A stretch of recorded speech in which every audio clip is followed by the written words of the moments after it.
Hello student, मैं एकता सिंह आप सभी का ज्ञान चैतन्य चैनल में बहुत बहुत स्वागत करती हूँ। आज के इस टॉपिक में हम कुछ इम्पोर्टेंट हिस्ट्री के क्वेश्चन यहाँ पर देखेंगे, तो शुरू करते हैं। सबसे पहला यहाँ पर क्वेश्चन है, हड़प्पा वासी लापिस यानी कि लाजुली यानी कि लाजवर्ड नामक नीला पत्थर कहाँ से प्राप्त करते थे। तो लाजुली जो है वो नीला पत्थर है और ये प्राप्त करते थे सुर्तगोई से। अब सुर्तगोई कहाँ पर है? अफगानिस्तान में है और ये एक प्रमुख व्यापारिक नगर हुआ करता था। इस स्थल की खोज जो है 1976 में की गई थी। सुर्तगोई से लाजवर्द के मोती, कांसे की वस्तुएं, टेराकोटा से बनी हुई आकृतियां पाई गई। इस स्थल को सिंधु घाटी सभ्यता का उच्चतम स्थल माना जाता है।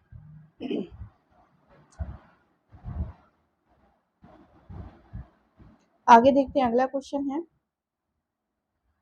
निम्न में से भारतीय पुरातत्व सर्वेक्षण ASI के प्रथम निदेशक को पहचानिए। तो यहाँ पर बी अलेक्जेंडर कनिंघम यहाँ पर सही ऑप्शन हो जाएगा। अलेक्जेंडर कनिंघम भारतीय पुरातत्व सर्वेक्षण ASI के प्रथम महानिदेशक थे।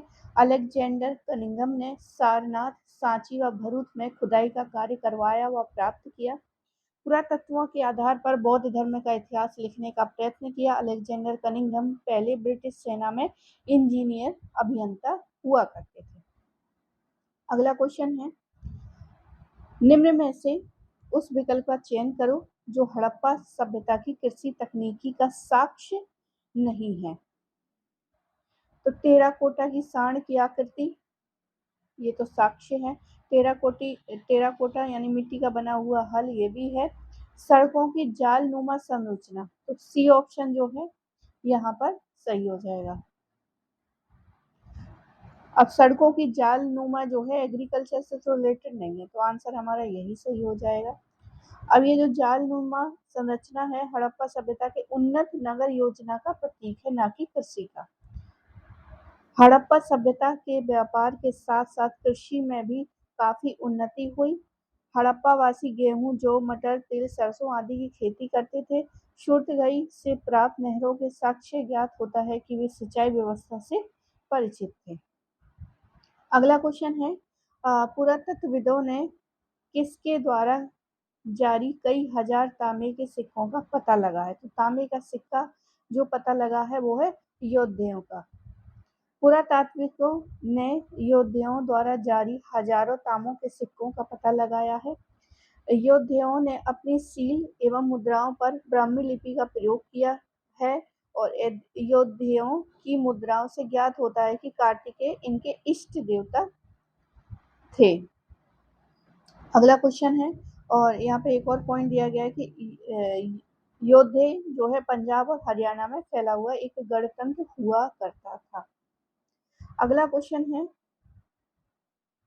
निम्न में से किस शासक ने देवपुत्र या ईश्वर का पुत्र, तो ये तो कुषाण हो जाएगा, डी ऑप्शन सही हो जाएगा। कुषाण शासन कनिष्क ने देवपुत्र की उपाधि धारण की। कुषाण वंश की स्थापना काजुल कदफिसिस ने की थी। कनिष्क इस वंश की शक्तिशाली शासक था। कनिष्क ने बौद्ध धर्म को संरक्षण प्रदान किया। चतुर्थ बौद्ध संहिता कनिष्क के शासनकाल में ही संपन्न हुई। कनिष्क ने 78 ईसा पूर्व में शक संवत प्रारंभ किया था। अगला क्वेश्चन देखते हैं, उस चीनी यात्री का नाम बताएं जिसने 7वीं शताब्दी में पाटलिपुत्र की यात्रा की और वहां अल्पसंख्यक व अवशेषों को पाया। तो यहाँ पर ह्वेन सांग जो है सही आंसर हो जाएगा। ह्वेन सांग ने 7वीं शताब्दी में पाटलिपुत्र की यात्रा की, वहां अल्पसंख्यक व अवशेषों को पाया। ह्वेन सांग हर्षवर्धन के शासनकाल में भारत आया था और 15 वर्षों तक भारत में निवास इसने किया। उसने अपनी पुस्तक CUK में अपनी यात्रा का तत्कालीन भारत का विवरण दिया। उसके विवरणों से हर्षकालीन भारत की सामाजिक, आर्थिक, धार्मिक तथा सांस्कृतिक अवस्था का परिचय मिलता है। अगला क्वेश्चन देखते हैं, मनुस्मृति के अनुसार निम्न में से कौन सा मनुष्यों के लिए धन प्राप्ति का एक साधन नहीं था।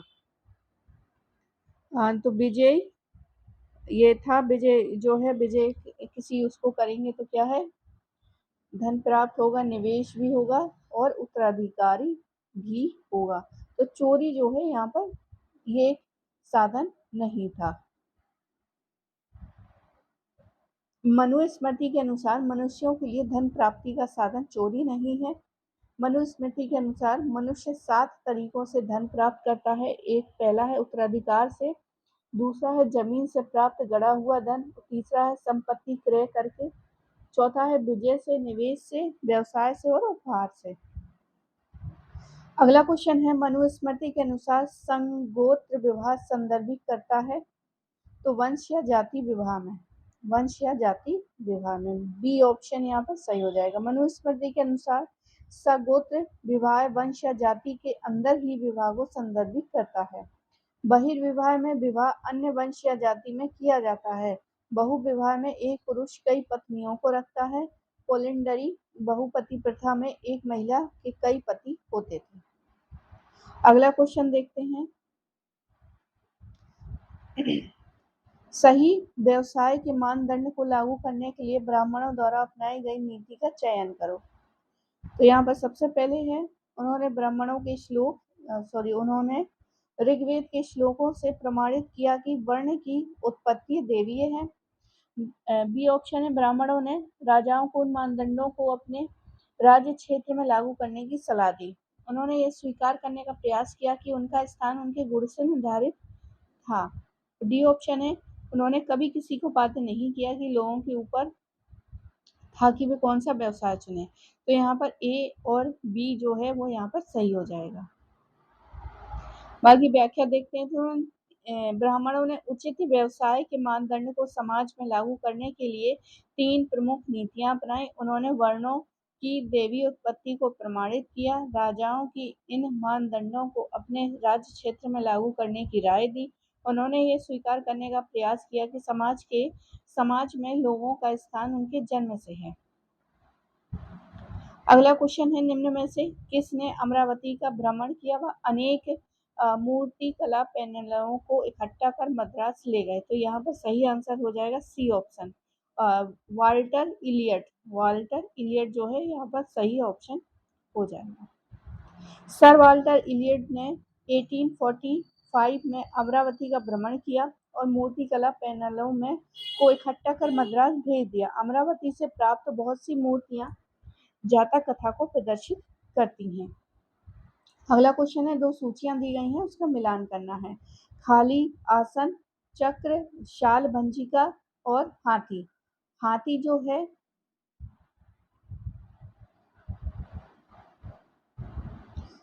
चक्र जो है प्रथम उपदेश हो जाएगा बी का। तीसरा तो यहाँ पे बहुत सारे ऑप्शन है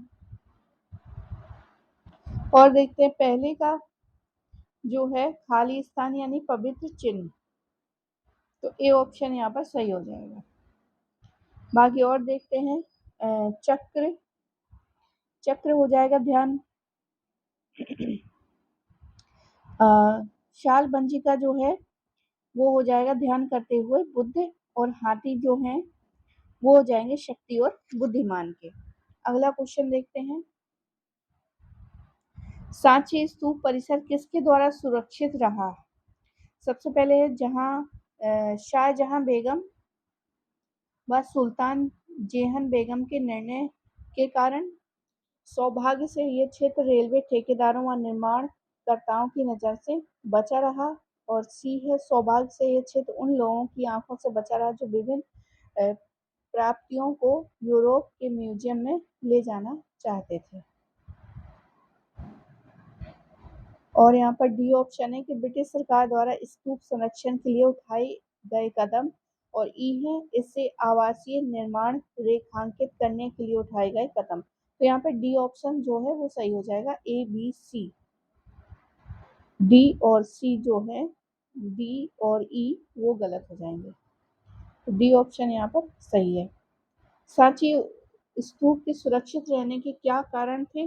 तो रेलवे ठेकेदारों व निर्माणकर्ताओं की नज़र में नहीं आया ये, और इन लोगों की नज़रों से बचा रहा जो प्राप्तियों को यूरोप के म्यूजियम में ले जाना चाहते थे, मतलब जो यहाँ से मूर्तियां ले जाना चाहते थे उनकी नज़रों में ये नहीं आया। शाहजहां और जेहन बेगम के निर्णय के कारण भी ये बचा रहा और सांची स्तूप की खोज तथा स्तूपों के महत्व का ज्ञान हो गया था। अंततः संरक्षण दिया गया।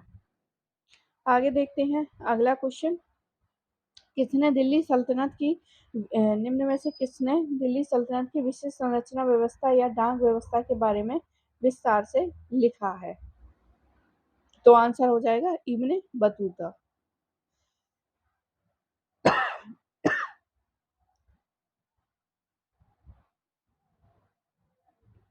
इब्ने बतूता ने दिल्ली सल्तनत की विशिष्ट संचार व्यवस्था या डाक व्यवस्था का विस्तृत वर्णन किया। अश्व पोस्ट को उलुक नाम से जाना जाता था। तो जो अश्व पोस्ट है मतलब घोड़े के द्वारा जो पोस्ट ले जाया करते थे उसको उलुक नाम से भी जाना जाता था। उसे 4 मंजिल की दूरी पर पैदल पोस्ट के प्रति 3 स्थल से और दावा कहा जाता था, जिसको पैदलों को दावा।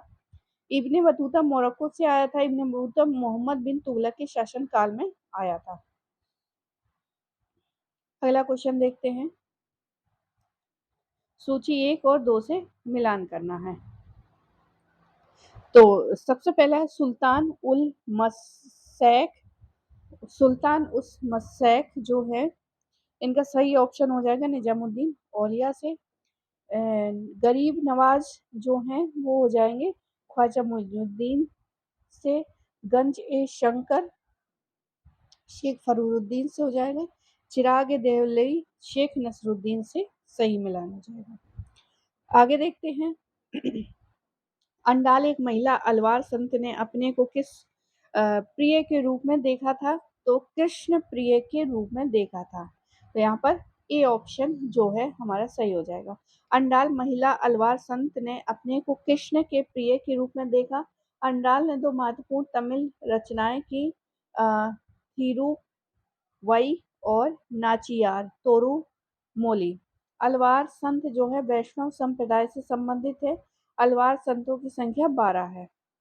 आगे देखते हैं सूची 1 और 2 से मिलान करते हैं। तो सलात, तो ये सारे के सारे जो हैं मिलान करने हैं, तो हम इसका सही देखते हैं।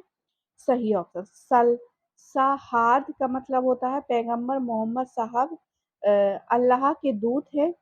सलात जो है दिन में 5 बार नमाज पढ़ना सलात कहलाएगा। साम जो है रमजान माह के दौरान उपवास रखना।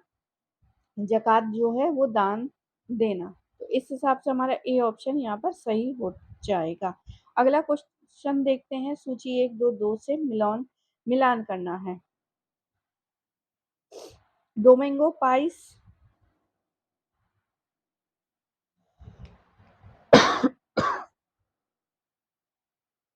निकोले कॉन्टी जो है इटली का था। तो हमारा डी ऑप्शन सिर्फ एक ऑप्शन से ही जो है सही हो जाएगा, इटली का था। तो डी ऑप्शन यहाँ पर सही है। अगला क्वेश्चन देखते हैं। निम्न में से बढ़ते क्रम को व्यवस्थित कीजिए।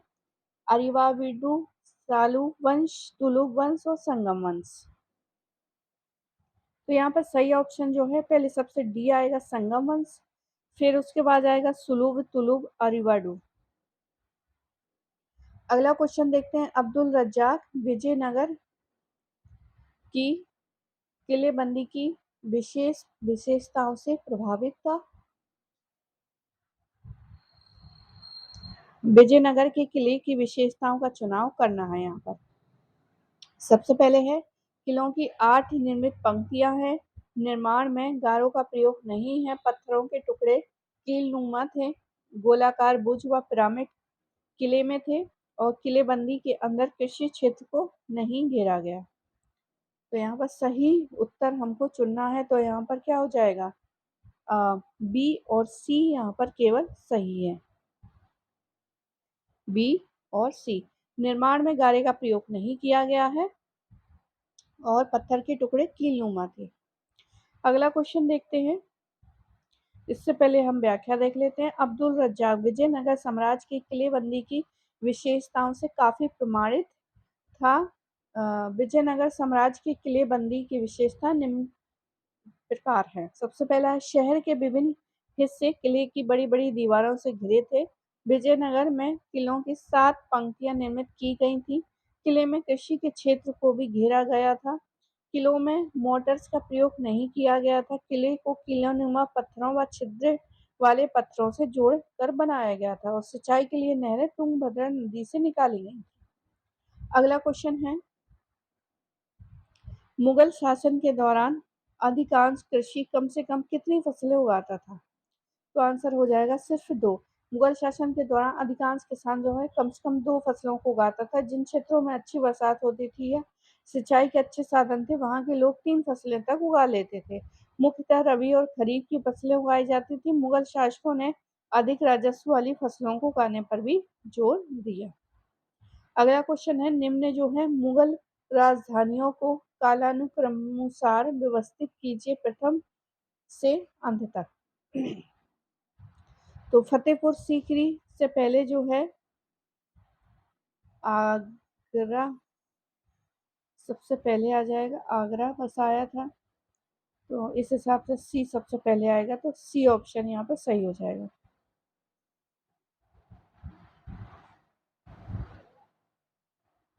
आगरा जो है 1526 से 30 से लेके बाबर के शासन के दौरान, फतेहपुर सीकरी जो है 1571 से लेके 52 अकबर के शासन के दौरान हुआ था।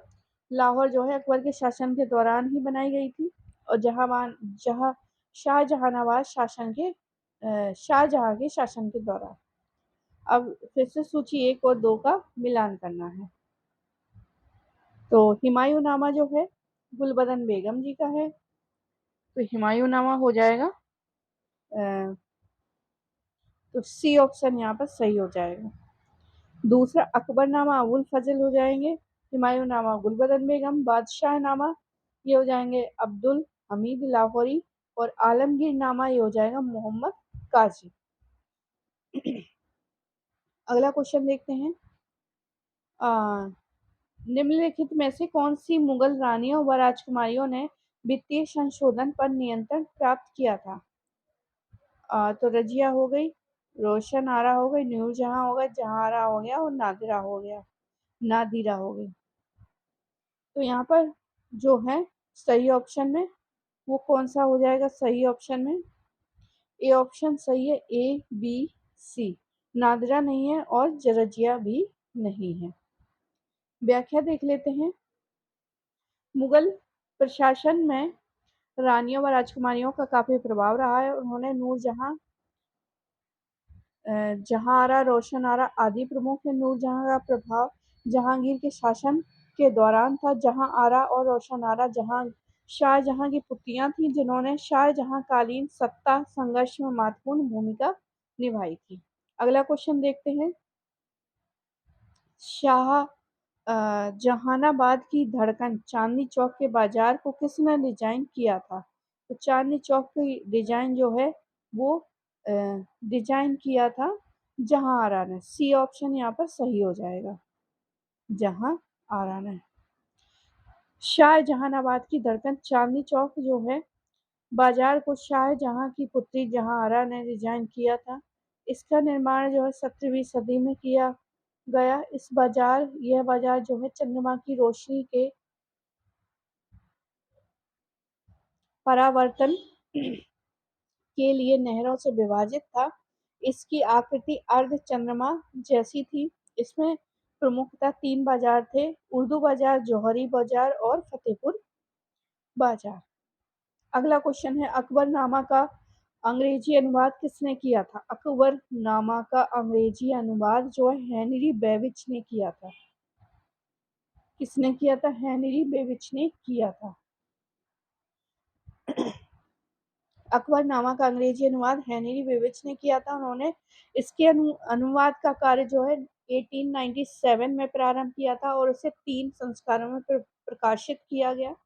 मूलतः अकबरनामा को अबुल फजल ने फारसी में लिखा था और इस पुस्तक को पूरा होने में 7 वर्ष लग गए थे। आगे देखते हैं, नवाब वाजिद अली शाह की मृत्यु के पश्चात लखनऊ का प्रतिनिधित्व किसने किया था? तो आंसर हो जाएगा बिरजिस कद्र ने। नवाब वाजिद अली शाह की मृत्यु के पश्चात लखनऊ का प्रतिनिधित्व बिरजिस कद्र ने किया था, जो नवाब वाजिद अली शाह का पुत्र था। बेगम हजरत महल ने अपने संरक्षण में उसे पादशाह ए अवध बना दिया।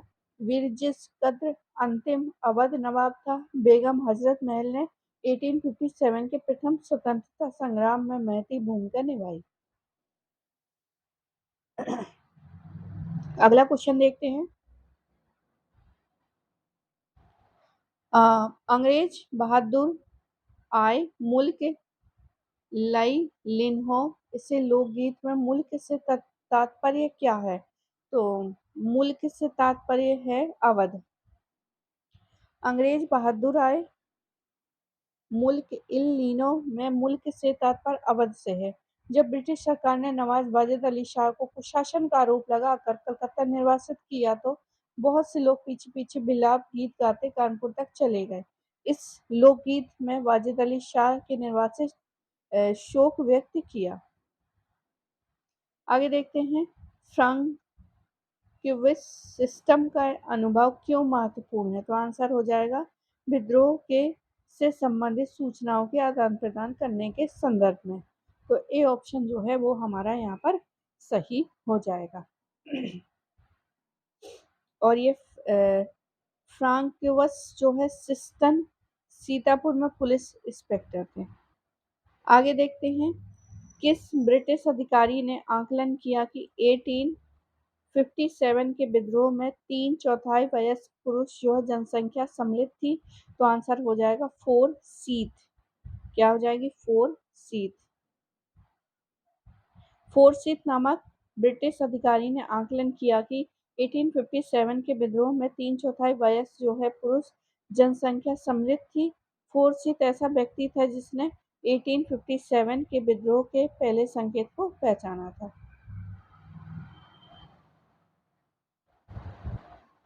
अगला क्वेश्चन देखते हैं। प्रसिद्ध चित्रकार द रिलीफ ऑफ लखनऊ, जिसमें ब्रिटिश उद्धरण का स्वागत किया गया और भारतीय विद्रोहियों को गलत ढंग से दर्शाया गया था, तो वो आंसर हो जाएगा थॉमस जोन्स वर्कर। ये ऑप्शन यहाँ पर सही हो जाएगा। प्रसिद्ध चित्र द रिलीफ ऑफ लखनऊ को 1859 में ब्रिटिश कलाकार थॉमसन जोन्स वर्कर द्वारा बनाया गया, जिसमें ब्रिटिश उद्धरणकर्ताओं का स्वागत किया गया व भारतीय विद्रोहियों को गलत ढंग से दिखाया गया है। इसमें दर्शाया गया है कि ब्रिटिश सेना के विरुद्ध जो है भारतीय विद्रोहियों ने शहर को घेर लिया। अगला क्वेश्चन है। निम्न में से कौन से कथन जो है सहायक संधि के बारे में सही है? तो इसकी योजना 1798 ईस्वी में लॉर्ड डलहौजी ने तैयार की थी और ब्रिटिश कंपनी अपने सहयोगियों की आंतरिक व बाह्य खतरों से सुरक्षा करेगी। संधि मित्र को अपने राज्य क्षेत्र में एक ब्रिटिश ईसाई मिशनरी को रखा होगा। मित्र राज्य केवल राज्यों अंग्रेजों की अनुमति से ही अन्य राज्यों के साथ संधि कर सकेंगे। और ई है मित्र राज्य बिना अंग्रेजी अनुमति के युद्ध में भाग ले सकते हैं। तो बी और डी यहाँ पर सही आंसर हो जाएगा, बी और डी। सहायक संधि का प्रारंभ जो है 1798 में लॉर्ड वेलेजली द्वारा किया गया। इसके अंतर्गत कंपनी मित्र राज्य को आंतरिक व बाह्य सुरक्षा का वचन देती थी और मित्र राज्य को एक निश्चित अंग्रेजी सेना अपने राज्य में रखनी होती थी। मित्र राज्य बिना कंपनी की अनुमति के युद्ध या संधि नहीं कर सकता था। सहायक संधि को अपनाने वाला प्रथम राज्य हैदराबाद था। अगला क्वेश्चन है। ब्रिटिश साम्राज्य से जुड़ी हुई निम्न घटनाओं को कालानुक्रम में व्यवस्थित करिए। तो यहाँ पर सबसे पहला है डी ऑप्शन सबसे पहले आएगा। अंग्रेजों द्वारा मद्रास में प्रथम व्यापारिक केंद्र की स्थापना। और कलकत्ता से दिल्ली, ये तो बहुत लास्ट में आएगा। जनगणना फिर आएगा। फिर डी के बाद जो है वो आएगा लॉटरी समिति। लॉटरी समिति के बाद है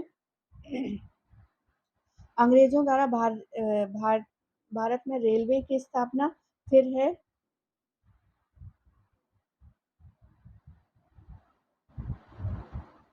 प्रथम अखिल भारतीय जनगणना मेयो के समय में जो हुई थी। और फिर है कलकत्ता में राजधानी परिवर्तन। आगे देखते हैं। तो 1911 में राजधानी परिवर्तन हुआ, 81 में जो है अखिल भारतीय जनगणना हुई और 1853 में रेलवे की स्थापना हुई थी। अगला क्वेश्चन देखते हैं। निम्न में से कौन से कारकों ने गांधी जी को जनसाधारण का नेता बयान दिया है? वो है उनकी तरह रहते थे, वो उनकी भाषा बोलते थे, वो साधारण धोती पहनते थे और चरखा काटते हुए बिताते थे, ये शारीरिक श्रम नहीं करते थे। तो यहाँ पर बताना है जन नेता बना दिया। तो यहाँ पर जो है अगर हमें यहाँ से हटाएं तो यहाँ पर शारीरिक श्रम नहीं करते थे, तो ई ऑप्शन जो है हर जगह से हट जाएगा। तो हमारा answer A B C D E बचता है, A B C D, A option यहाँ पर सही हो जाएगा। आगे देखते हैं अगला क्वेश्चन। गांधी जी किस प्रकार राष्ट्रवाद का प्रचार किया? तो उन्होंने देश के अलग अलग भागों में कांग्रेस की नई शाखाएं खोली थी, रियासतों में राष्ट्रवाद को विकसित करने के लिए प्रजामंडलों की श्रेणियां स्थापित की, गांधी जी ने राष्ट्रवादी संदेशों को मातृभाषा में देने के लिए प्रोत्साहित किया, गांधी जी को निवेशकों व उद्योगपतियों का सहयोग प्राप्त नहीं हुआ। तो यहाँ पर जो है ए बी सी जो है वो यहाँ पर सही हो जाएगा। आगे देखते हैं।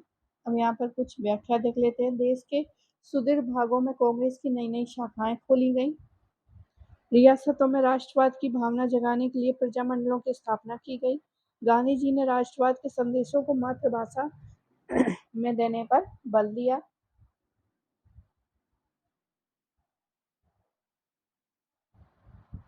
आगे देखते हैं। अगला क्वेश्चन है निम्न घटनाक्रमों को कालानुक्रमानुसार व्यवस्थित करिए। सबसे पहला है लाहौर सत्याग्रह, पूर्ण स्वराज की मांग।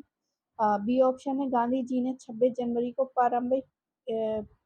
पारस्परिक रूप से स्वतंत्रता दिवस मनाने को प्रोत्साहन किया, नमक सत्याग्रह का प्रारंभ किया। तो यहाँ पर ए बी सी डी ई बिल्कुल सही क्रम में लगे हुए हैं। आगे देखते हैं अगला क्वेश्चन।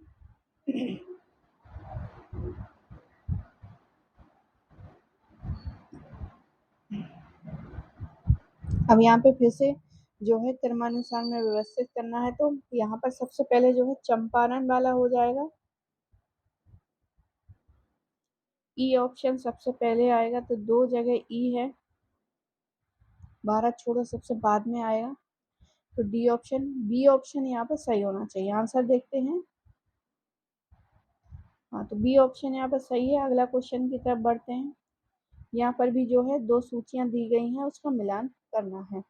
शौकत अली, कमला देवी चट्टोपाध्याय, जयप्रकाश नारायण और एनी बेसेंट।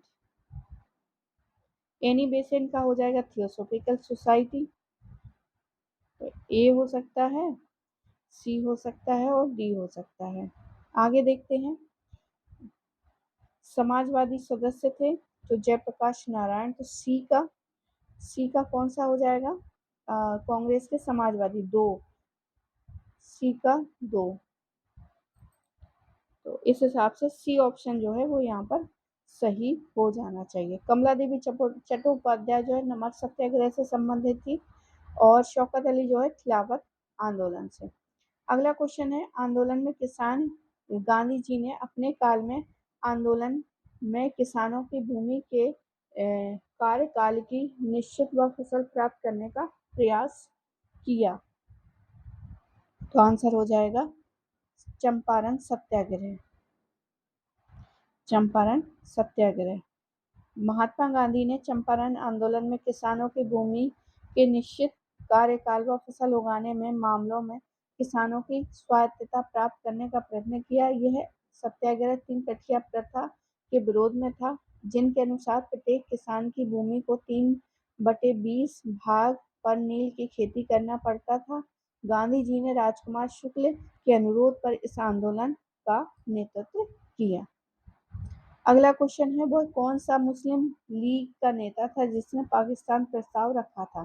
तो यहाँ पर जो है सही आंसर हो जाएगा सिकंदर हयात खां।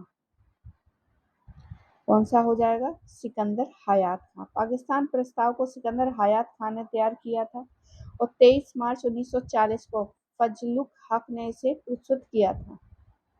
अगला क्वेश्चन है, विभाजन की उथल पुथल के बीच एक व्यक्ति का सांप्रदायिक समरसता बनाने का प्रयास फलीभूत हुआ। इन इन पंक्तियों में किसकी चर्चा की गई? तो उपयुक्त विकल्प का चयन करना है। तो आंसर हो जाएगा महात्मा गांधी जी। आगे देखते हैं। अब यहाँ पे कुछ गद्यांश है। राजस्व नियमित रूप से प्राप्त नहीं हो रहा था। बड़ी मात्रा में भूमि नीलामी के द्वारा विक्रय के लिए पड़ी हुई थी। मूल वर्ष 1203 में 1796 से लेकर 77 के अनुरूप बिक्री के लिए व्यापित भूमि में कुछ इतने रुपए का जो है जुम्मा या मूल्यांकन, वास्तव में बेची गई भूमि की सीमा एक जुम्मा या फिर इतना जो है आंकलन या खरीद की राशि। तो यहाँ पर सही आंसर देखते हैं। उस समय ब्रिटिश इंडिया की अधिकारी का नाम बताओ जिसने स्थायी बंदोबस्त जो है लागू किया था। तो लॉर्ड कॉर्नवालिस यहाँ पर सही आंसर हो जाएगा। अगला क्वेश्चन है, इसी से रिलेटेड था। उपयुक्त उद्धरणोक्त तथ्यों से अधिकारी क्या दिखाने का प्रयास कर रहे हैं?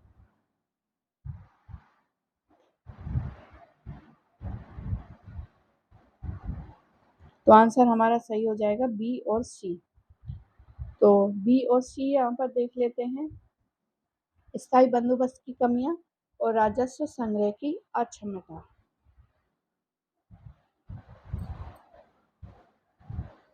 अगला क्वेश्चन है,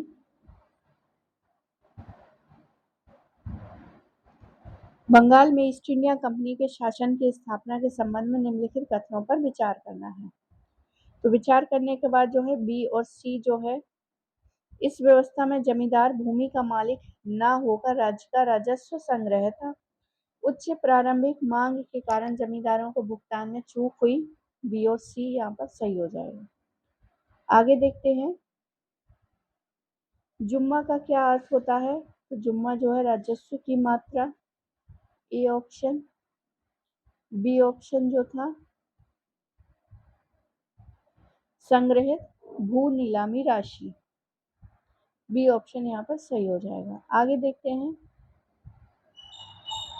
फिर से गद्यांश है कि मैं विश्वास करता हूँ कि पृथक निर्वाचन अल्पसंख्यकों के लिए आत्महत्या का समान होगा। और ये गोविंद बल्लभ पंत ने कहा है कि विश्वास करता हूँ कि प्रथम निर्वाचन अल्पसंख्यकों के लिए आत्महत्या के समान होगा और उनको बड़ी हानि होगी। यदि वे इस तरह पृथक रहेंगे तो भी कभी अपने को बहुसंख्यक में परिवर्तित नहीं कर सके और हताशा ही की भावना उन्हें शुरू से पंगु बना देगी। क्या आप चाहते हैं और हमारा उद्देश्य क्या है?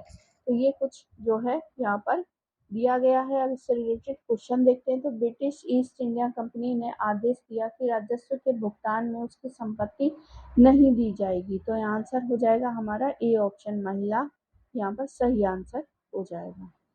आगे देखते हैं, मद्रास में किस मंत्री ने पृथक निर्वाचन मंडल जारी करने की अपील की थी? तो आंसर हो जाएगा बी, होकर बहादुर ने। आगे देखते हैं, पृथक निर्वाचन मंडल एक जहर है जो भारतीय राजनीति में प्रवेश कर गया है। तो सरदार वल्लभ भाई पटेल यहाँ पर सही आंसर हो जाएगा। आगे देखते हैं अगला क्वेश्चन, आत्म विनाशीकारी थे क्योंकि पृथक निर्वाचन मंडल आत्म विनाशकारी थे क्योंकि उन्होंने अल्पसंख्यकों को बहुमत से अलग कर दिया था। यह कथन किसका है? तो ये कथन हो जाएगा हमारा सी, बेगम एयाज रसूल का है कि पृथक निर्वाचन मंडल आत्म विनाशकारी थे क्योंकि उन्होंने अल्पसंख्यकों को बहुमत से अलग कर दिया था। अगला क्वेश्चन है, समुदायों के संदर्भ में नागरिकों के संदर्भ में कभी भी परिवर्तन हानिकारक और कुछ हद तक अपमान की आदत नहीं है। किसने कहा था? तो आंसर हो जाएगा हमारा गोविंद बल्लभ पंत ने। वास्तविक अल्पसंख्यक गरीब और दलित थे, किसने कहा था? तो आंसर हो जाएगा जीएन रंगा। तो आई होप आपको ये वीडियो पसंद आया होगा। पसंद आया हो तो प्लीज़ लाइक करें, शेयर करें, सब्सक्राइब करें। मिलते हैं हम अगले वीडियो में। पूरा वीडियो देखने के लिए आप सभी का बहुत बहुत धन्यवाद।